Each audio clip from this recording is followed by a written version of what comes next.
This is Emma.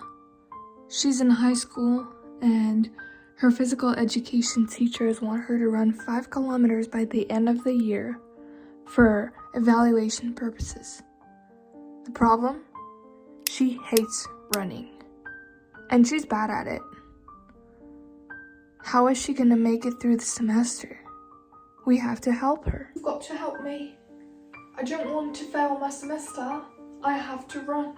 Alright Emma, I'm Leonie and I'm here to guide you through your fitness journey. First of all, you're going to want to put this on because it's going to make you feel more motivated to have sports clothes on rather than clothes that you're too comfortable in. So I'm throwing them to you and put them on. It's okay, you don't have to throw it at me. I've got it underneath already. Look.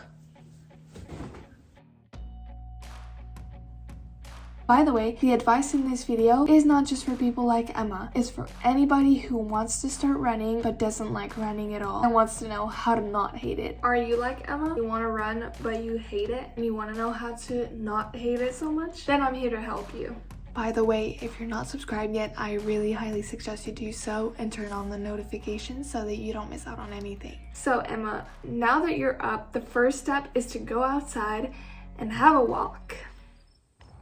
But I thought we were going to run. But the first step is to enjoy what you're doing. You can't enjoy it if you're throwing yourself all in from the start. You have to do small steps in order to make it.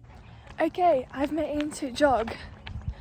That's great, but Emma, remember the first thing to do when you're running is to fix your running form. Watch as Emma fixes her running form using the tips I gave in my previous running video on how to improve your running form.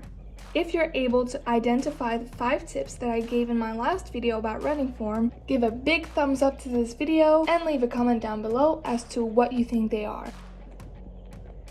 Well, the first thing that annoys me is when I hear my breathing, it makes it harder for me. Well, you're in luck, because just like a lot of runners, you don't like hearing the sound of your own breathing, like this. Well, I made you a special playlist with your favorite songs so that you can jam out to those and not hear your breathing as much.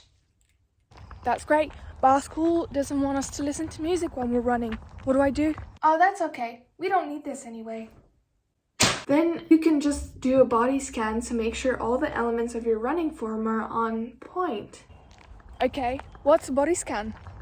Is that a machine? No, Emma. A body scan is not a machine. It's just you taking a full awareness of how your body's dealing with the stress that you're putting it under when you're running. Are you breathing fine? Is your torso turning or is it straight? Are your arms really at 90 degrees? You can make those checks in order to forget about the fact that you're running. It allows you to enjoy running more because you're not focused on the way that you're exhausted, but the way that you're fixing it. You want to focus on one of the areas of your body. I know it sounds weird, but focus on your breathing and make sure that it is relaxed and make sure, again, that it comes in through the nose, out through the mouth. You don't want to be breathing in the mouth because you're going to be more likely to get cramps. Therefore, your running experience will not be as enjoyable. I've applied all your techniques, but I still feel bored because I'm doing the same thing all the time. Again, no problem. Vary your workouts. So don't only do the same thing all the time. It's very important for you to get just as many long runs as you're getting middle distance runs. Sprints and speed work are actually very good for maintaining and building muscle in your legs that is necessary to propel you forward and make sure that it can sustain you throughout your long run. You can also climb hills, which is a good way of varying the workouts that you're doing and having fun.